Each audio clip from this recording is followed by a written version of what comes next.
ഫറോവ പിന്തുടർന്നു മൂസാ നബി അലൈഹിസ്സലാമിനെ. ഫറോവയാണ് കിടക്കുന്നത് ഈജിപ്തിന്റെ മ്യൂസിയത്തിൽ. റോയൽ മമ്മി ഹാളിലേക്ക് 50 പൗണ്ടിന്റെ ടിക്കറ്റ് എടുത്ത് ചെന്നാൽ ചെങ്കടലിൽ അള്ളാഹു മുക്കിക്കൊന്ന ഈജിപ്തിന്റെ ക്രൂരനായ ഭരണാധികാരി റംസീസ് രണ്ടാമൻ എന്തിനാ കൊടുത്തതെന്നറിയോ?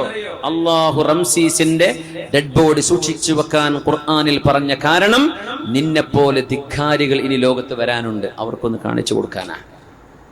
എനിക്കല്ലയോ ഈജിപ്തിന്റെ രാജാധികാരം, എന്റെ കാലിന്റെ താഴെയല്ലേ ഈ ഈജിപ്തിലെ വെള്ളം ഒഴുകുന്നത്, നൈലും കടലുമെല്ലാം എന്ന് പറഞ്ഞവനെ അള്ളാഹു എന്റെ വഹാദിഹിൽ അൻഹാറു തജ്രി മിൻ തഹ്തി, എന്റെ താഴെയല്ലേ ഒഴുകണത്, അള്ളാഹു ആ വെള്ളം അവന്റെ മീതെ ഒഴുക്കിന, അങ്ങനെ അവനെ മുക്കിക്കൊന്നത്.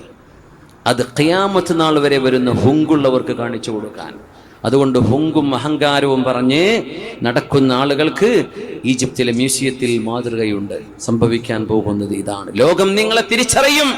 ക്രൂരതക്കും അനീതിക്കും കൂട്ടുനിന്ന ആളുകളെ ഫറോവയുടെ കൂട്ടത്തിലായി അള്ളാഹു ചങ്ങലയിൽ നിരത്തുന്നൊരു സമയമുണ്ട്. അല്ല, ഇത്രയെല്ലാം ആളുകൾ എന്തെല്ലാം ചെയ്യാറുണ്ട് ലോകത്ത്, എന്തെല്ലാം കലാപങ്ങൾ ആളുകൾ ഉണ്ടാക്കാറുണ്ട്. പല ആളുകളുമായി ശത്രുത ഉണ്ടാക്കാൻ വേണ്ടി അവസാനം വെളിച്ചത്ത് കൊണ്ടുവരും. ആരാത് തുടങ്ങിയത്? അപ്പൊ മനസ്സിലാവും അതിലെ ചതി എന്തായിരുന്നുവെന്ന്. ഒരിക്കലും തിന്മയെ മറച്ചു വെക്കാൻ കഴിയില്ല. കുറച്ചു നേരം മറച്ചു വെക്കും, പിന്നെ തിന്മയെ അള്ളാഹു പുറത്തു കൊണ്ടുവരും. സത്യമാണ് വിജയിക്കുക. അത് ലോകത്ത് അനുഭവമല്ലേ. അതുകൊണ്ട് ധർമ്മം വിജയിക്കുന്നു എന്നത് ഈ പ്രപഞ്ചത്തിന് ഒരു സൃഷ്ടാവുണ്ട് എന്നതിന്റെ അടയാളമാണ്. യുക്തിവാദിക്ക് മിനിമം തിരിയാൻ അത് മതി. ധർമ്മമാണ് ഇവിടെ വിജയിക്കുന്നത്. ഖുൽ ജാഅൽ ഹഖ് وزهق الباطل إن الباطل كان زهوقا. Say the truth has come. وزهق الباطل and the falsehood has vanished. إن الباطل كان زهوقا and the falsehood is ever a vanisher. തിന്മ ഒരിക്കലും നിലനിൽക്കൂല. അഹങ്കാരവും അനീതിയും ലോകത്ത് നിലനിൽക്കില്ല.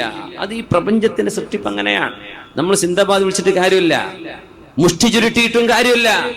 തിന്മകൾ കുറഞ്ഞ നേരത്തേക്ക് മാത്രമേ പിടിച്ചു നിൽക്കാൻ കഴിയൂ, പിന്നെ താഴെ പോകും.